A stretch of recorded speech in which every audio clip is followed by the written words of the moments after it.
yetu ya ndani ili tupate kufahamu na kuelewa kile ambacho ungependa tuweze kufahamu na kuelewa toka kwako asubuhi ya leo. Endelea kuwa nasi tunapoendelea na ibada, na katika kila jambo tutakalotenda liwe la kukupendeza na kukufurahisha Mwenyezi Mungu. Tuomba haya yote kwa Yesu Kristo Bwana wetu. Amen. Asanteni sana. Praise and worship.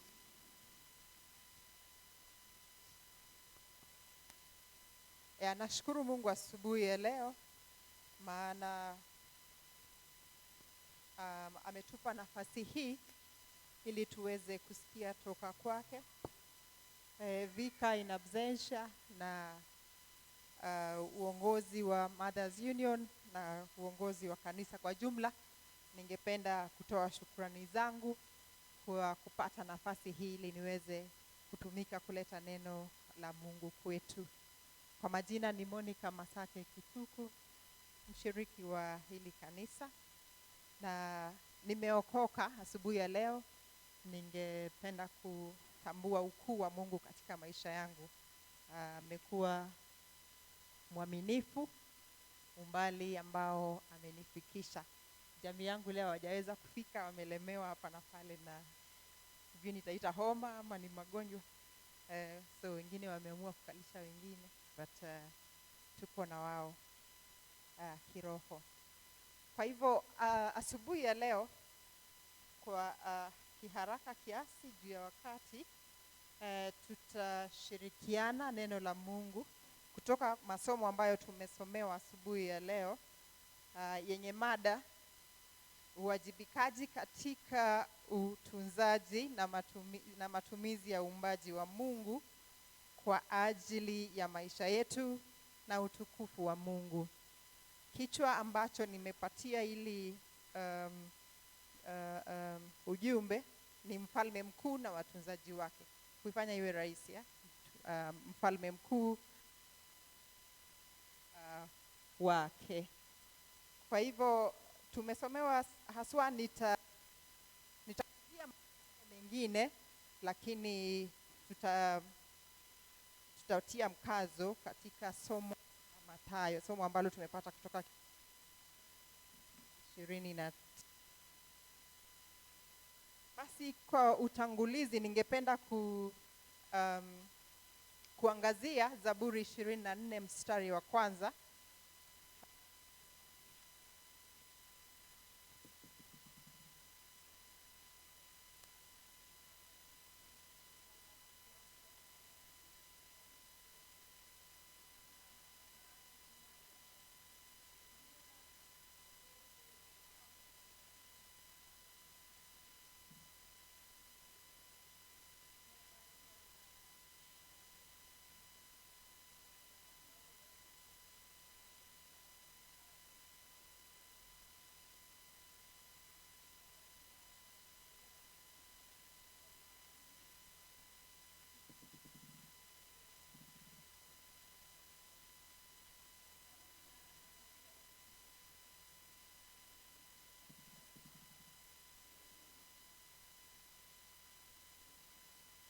Hicho kifungu kinatuonyesha ya kwamba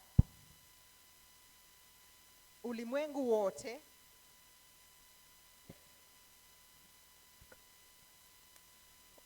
wote na kila kitu kilichomo ulimwenguni ni mali ya Bwana.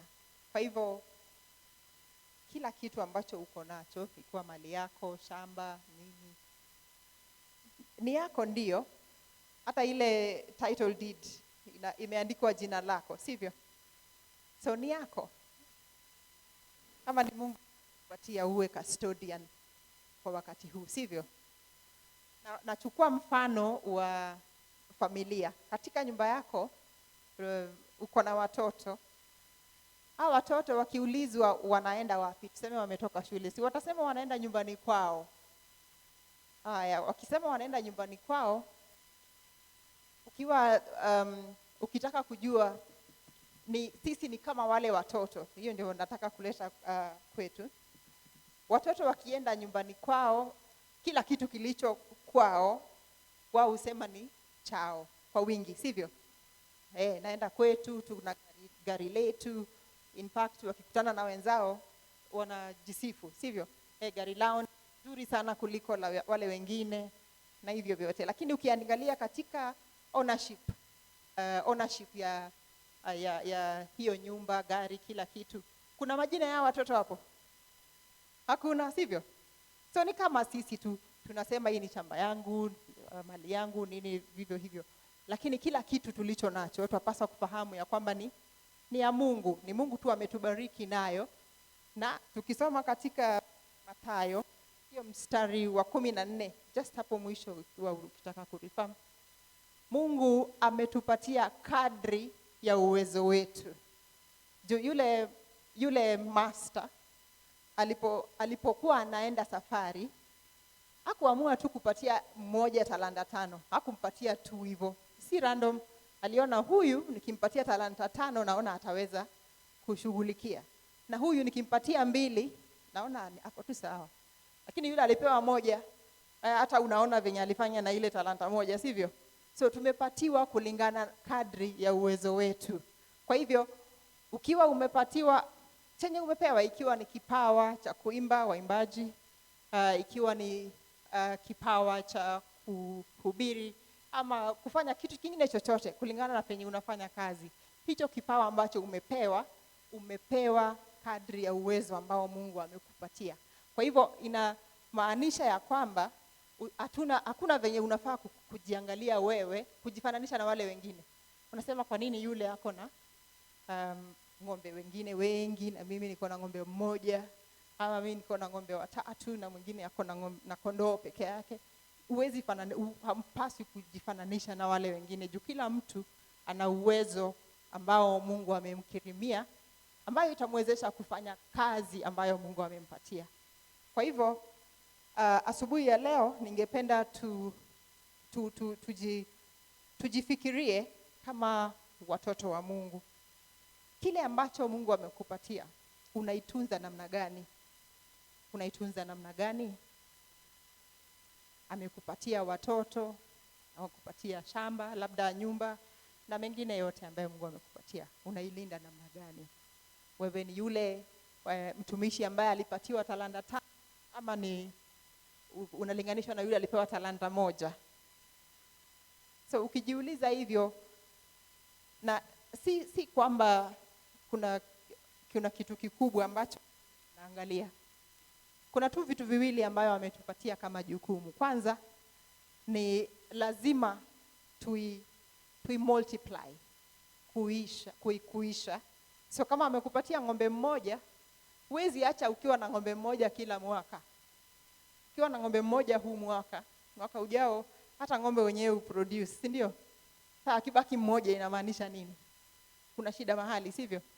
Haya, anafaa kuongezeka wawe 2. Baada ya miaka 5 tunafaa kuona kuna uongezeko. So ikiwa umepewa talanta na hatuoni mabadiliko, kama Mungu haoni, wacha sisi hata tunaweza kosa kuona, hiyo ni sawa. Lakini Mungu asipoona mabadiliko, hiyo ni dhambi. Katika kitabu cha James, tutafika hapo kidogo, ambacho iwapo unajua kile ambacho unapaswa kufanya lakini haufanyi, hiyo ni dhambi kulingana na Mungu. Kwa hivyo umepatiwa talanta, umepatiwa kipawa, tunapaswa kuiona. Mungu anapaswa kuona hiyo kipawa ikiongezeka, isiwe imekaa vile vile. Hata mtoto ukua, mwaka ya kwanza ni mchanga, ya pili anajua kutembea, hivyo hivyo ataongea, kimbia, aende shule, akue independent. So hata sisi tunapaswa kuwa, so that ukai tu vile ulivyokuwa. Mfano na uliokoka, ufai kuwa the same. Siku yenye uliokoka ukasema leo nimeamua kumpatia Yesu maisha yangu, labda ulikuwa unajua verses 2 tu, si ndio? Ile ulisomewa, labda ile ulikuwa umesikia hapa na pale. Haufai kuwa yule mtu mwenye aliokoka ile siku aliokoka anajua verses 2 tu. Kulingana na muda ambao umekaa ukiwa umeokoka, unapaswa kuwa unajua neno la Mungu, sivyo? Maana ukiokoka inamaanisha umeamua maisha yako kwa Mwenyezi Mungu, sivyo? Na unatakana kuishi kama vile anavyotuagiza. Na maagizo ya Mungu yanapatikana katika Biblia, sivyo? So ikiwa hausomi Biblia, hautakuwa, sivyo? Ni kama tu yule mtoto asipoli hataongeza kilo, utampeleka kliniki, anapima, unaambiwa mama, mtoto wako haongezi kilo. Shida mahali.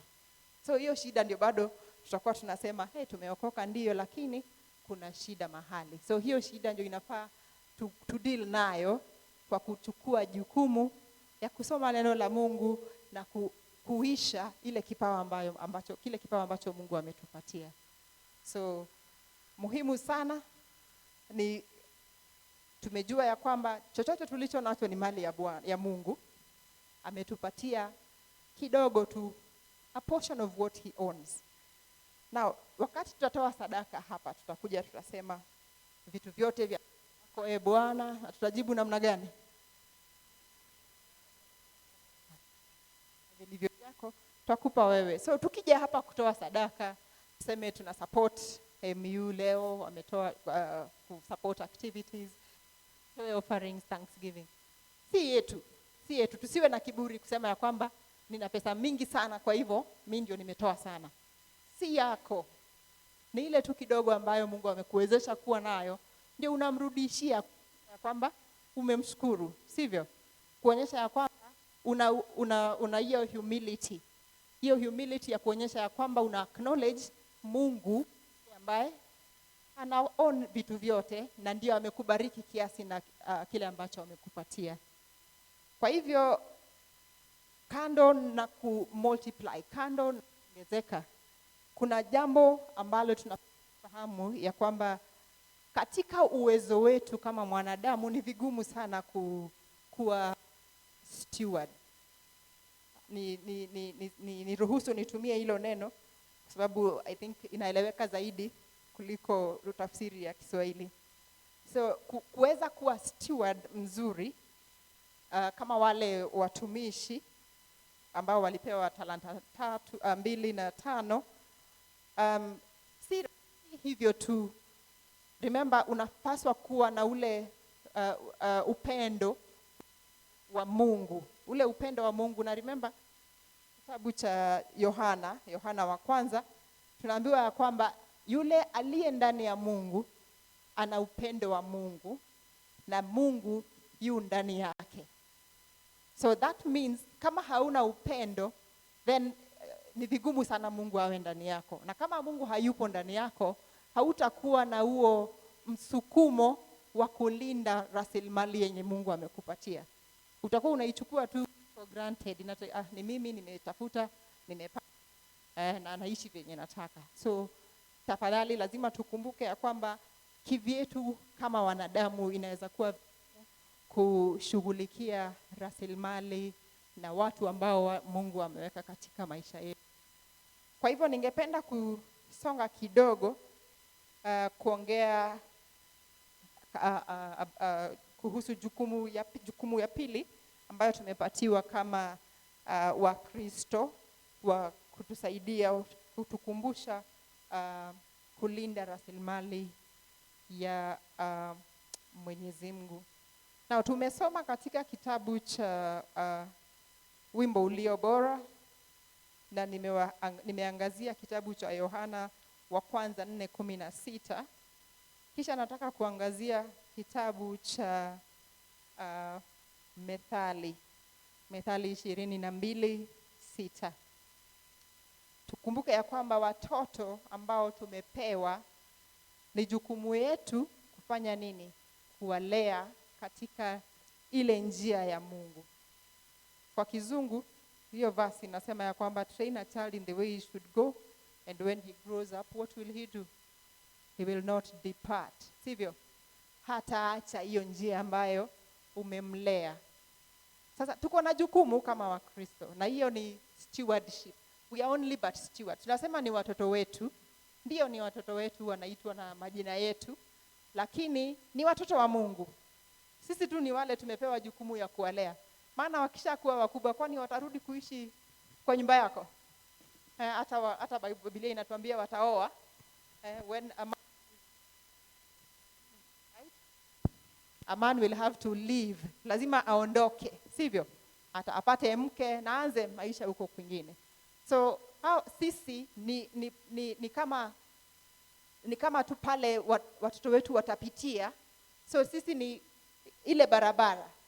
So hiyo barabara inapaswa iwe haina bumps, haina potholes, sivyo? Juu ikiwa navyo vyote inamaanisha labda watoto watapotea. Kutokuwa na bumps, kutokuwa na potholes, kutokuwa na vichaka, miba, labda misumari, yote ya kutoboa taya ni kuwa katika ile njia ya Mungu. Ningependa tu kusisitiza ya kwamba kulea mtoto katika njia ya Mungu ni kitu muhimu sana, especially wakati huu. Wakati huu kuna mambo mengi ambayo yanatendeka katika ulimwengu huu. Na tunajua hivyo. Na nafahamu kila mtu one way or the other unaweza kuwa umekutana na maneno ambayo yanaendelea katika maisha ya watoto wetu. Na ningependa tu kuangazia research ambayo ilifanywa more than 10 years ago. More than 10 years ago, hiyo ni like about 2014 actually, hiyo time hiyo research ilifanywa. Na hiyo research ilionyesha ya kwamba wakati mtoto amefika miaka 14 on average, actually 12, on average by the age of 12, children are sexually active. Age of 12. That is serious, right? Just think back, a flashback, when were you 12? Were you sexually active at the age of 12? So on average, it simply means that the world is changing. Ulimwengu unabadilika kila wakati. Na si ati wameambiwa na mtu. Information is everywhere. Tunajua tunawapatia simu, nawaambia endeni mkasome, sivyo? Endeni mkafanye research. CBC wanapewa homework, wanaambiwa search, sivyo? So tunawapatia gadgets, tunawaambia nenda uka search. Na wewe unaenda kazi, sivyo? Asubuhi mapema kabla hawajaamka ushatoka. Jioni utarudi wakiwa wamelala. Uko na uhakika walikuwa wanafanya homework? Huwezi jua waliingia site gani, si ndio? So there's a lot of things that is happening around us. Yenye imefanya kulea inakuwa a bit more complicated. Na kwa hivyo sisi tunafaa tuulize hekima kutoka kwa Mungu na pia tujitolee kuwalea watoto katika ile njia tunapaswa kuwalea. Tunaelewana? Kwa sababu watoto tunawaleta kanisa, ndio. Kuwaleta kanisa Sunday school haitoshi. Ni masaa mangapi wako hapo? Labda ni masaa mawili tu. Na hiyo ni wiki imeisha, sivyo? Haya, kwa mwezi hiyo ni masaa mangapi? Kwa mwezi only 8 hours in a whole month. Hiyo inatosha kuelewa ama kumjua Mungu? Haitoshi. Inamaanisha wazazi tuko na jukumu nyumbani ya kuwalea watoto na kuwaonyesha ile njia tunataka wafuate. Sawa? So tukilegea kidogo ndio hizi shida tunaona tunapatwa nazo wakiwa wakubwa. Wakija huko kwenye nafunza university, wakija huko unapata mtoto amepotea kabisa. Na si ati alitoka nyumbani akiwa amepotea. Kupotea hapo ni pia pressure iko huko juu. Na najua mnajua, si ndio? Kila mtu huyo ako na iPhone what? Ile latest ni gani? In fact sasa simu zetu za walimu ndio zile old school. Simu zetu ndio zile mzee. Yaani zile they are not the most recent. Wanafunzi wana zile simu za sasa. Sijui ni iPhone what? Samsung, I think ni Galaxy 70 something, I can't remember, lakini the latest gadgets ni wao wako na. Lasi nyinyi mliwanunulia? Nyinyi mwanunulia kweli? Kama mtoto wako wako university, umemnunulia the latest iPhone? Hapana, lakini yako nayo. Ametoa wapi? Ni hizo njia sasa. So hapo ndio tuko, ndio maana na insist wakati mtoto uko na yeye mlee katika njia ya Mungu. Aweze kumfahamu, kumjua Mungu yeye mwenyewe, sio kujua juu ya Mungu, kujua habari za Mungu. Wakati Mungu anasemanga hapana, anataka awe na hiyo personal relationship with God. Tunaelewana? Mlee amjue Mungu, amfahamu, ajue hata nikiwa na issue naweza uliza huyo Mungu na atanisaidia. Tunaelewana? So akiwa katika hiyo kiwango, hata wengine wakiwa na iPhone 20 whatever, hizo the latest, haizi potea, haizi changanyikiwa ajui chenye atafanya. Na kuna njia nyingi siku hizi watoto wanatumia. Na siku hizi kuna hata cults, uelewi vitu vingi vinaendelea hata katika hizi institutions of higher learning. So ni muhimu tulee watoto katika ile njia na tuwaelekeze mapema, kwa sababu kingoja kumfunza akiwa ameenda hiyo first year, anakaa huko mwaka mzima, sivyo? Atakuja holiday, the next time ataenda attachment, utamfunza lini? Hautakuwa na wakati wa kumfunza ni akiwa mdogo, na akiendelea kuwa anaendelea kulearn as time goes by. Tunaelewana? So hiyo ni kitu muhimu ningependa insist siku ya leo, na tuone tujaribu kila tuwezavyo, na Mungu atatupatia grace na ile uwezo wa kuwalea watoto katika ile jinsi itakavyo mpendeza yeye. Now wakati ule ambao tunalea watoto, hata sisi wenyewe tunafaa to grow hizo vitu za tabia zenye tulikuwa nazo za utoto. Na si tu Kristo peke yake, katika hali ya maisha kila wakati. Of course stewardship inamaanisha pia tunapaswa kuchunga environment, sivyo? Sisi ndio wale tunalita, tunatupa chupa za soda huku kwote. Kitoka sherehe, kukiwa sherehe hapa, ukishatoka si uacha takataka kila mahali, sivyo? Umeanza kunywa maji unaacha hapo, ukifungua kale karatasi hapo juu unatupa pale, kuna mtu atakuja kuokota, sivyo? Hiyo kuna mtu, hakuna hiyo mtu. Kaa ukijua hakuna yule mtu akuja kuokota. So that intrinsically wewe tu ujue ya kwamba anapaswa kuchunga environment. Kwa sababu hiyo takataka ikitoka hapo sio ati itaishia hapa. Na plastic haiozi. Plastic inaoza. Haiozi, utaikuta huko, mwingine ataikanyanga, isonge tu. Finally labda ikutane na fish hapo kwa mto. Itashindwa kupumua ikishafunikwa mdomo, sivyo? Huyo ni samaki mmoja amekufa juu ya ile plastic wewe ulitupa. So tukue na ile uwezo wa kujiambia na kuchunga mandhari ambayo Mungu ametupatia.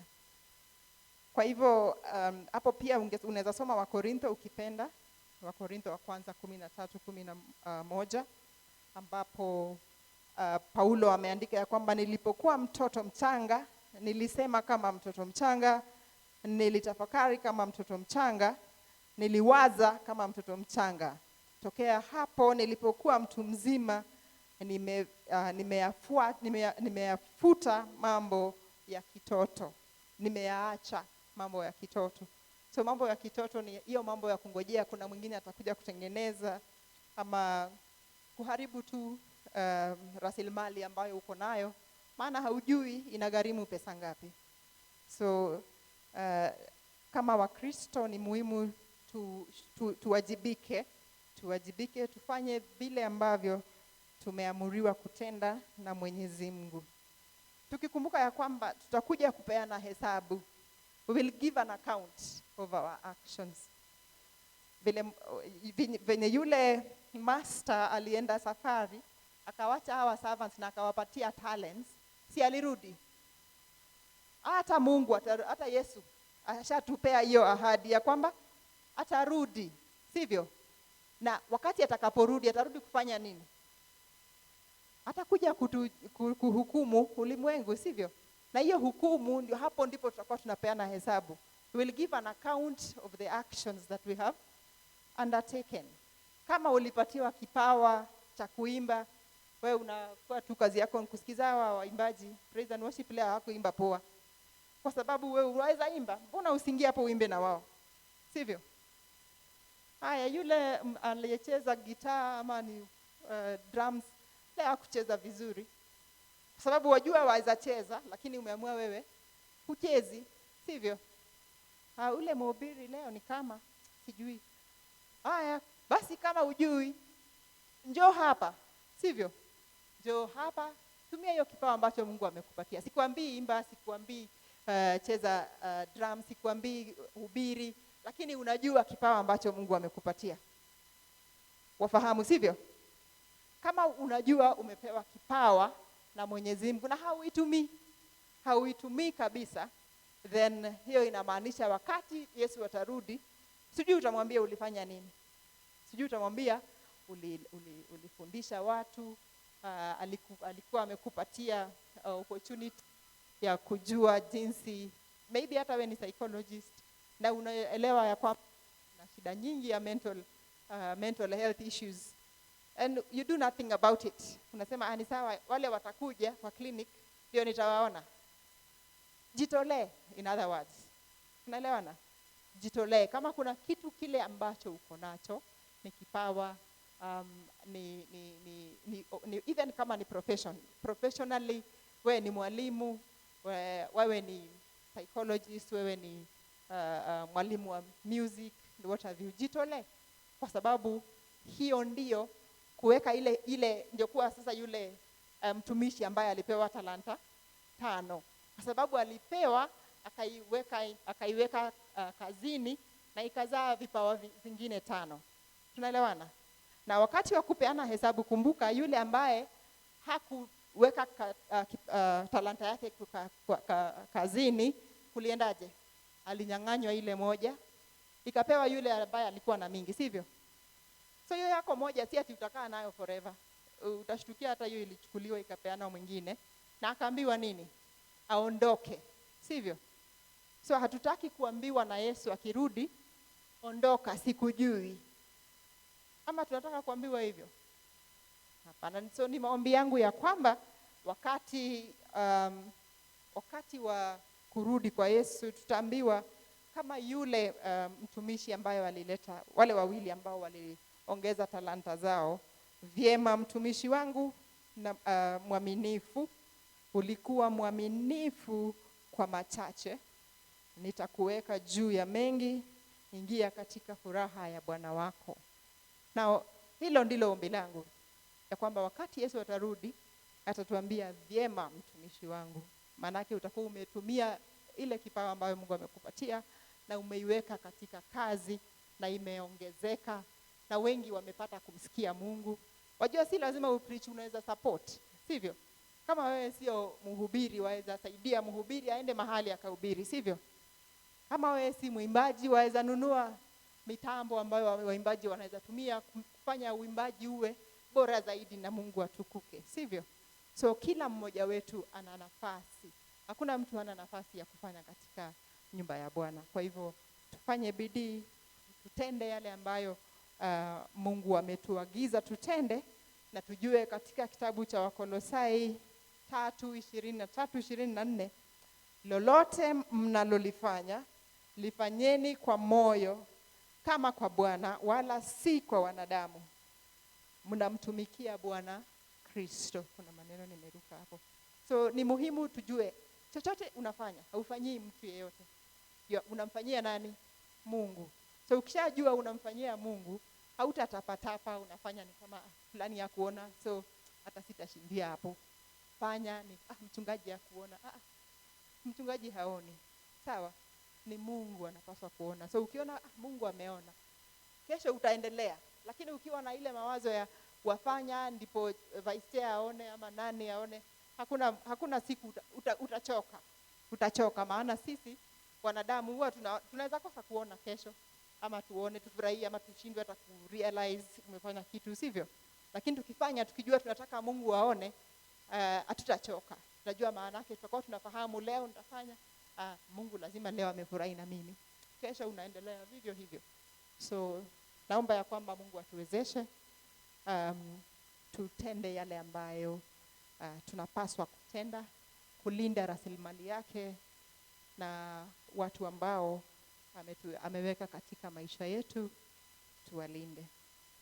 So Bwana ubariki ushirika wetu kama Wakristo, familia zetu, atujalie neema, nguvu na hekima ya kuwa watunzaji waaminifu wa uumbaji wake kwa ajili ya maisha yetu na kwa utukufu wake milele, kwa jina la Baba, Mwana